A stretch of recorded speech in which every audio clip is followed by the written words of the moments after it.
থেকে মাছটা নিয়ে আসো। হ্যাঁ যাচ্ছি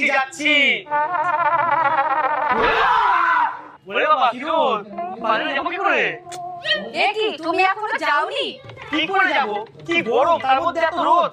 অজুহাত দেওয়ার আর জায়গা পাও না। গরমকালে গরম না লেগে ঠান্ডা লাগে তাই না? ওই যে ছাতা মাথার উপর ফুটিয়ে চলে যাও।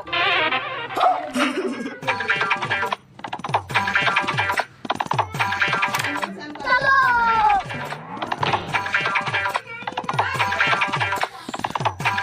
এই নাও মাছ।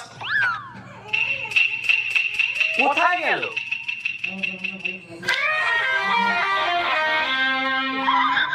ও আমাকে এই গরমের মধ্যে বাজারে পাঠিয়ে নিজে রান্না শিখে আসো। যাও গিয়ে রান্না করো। এখন রান্না করবো না, রাতে করবো। কেন?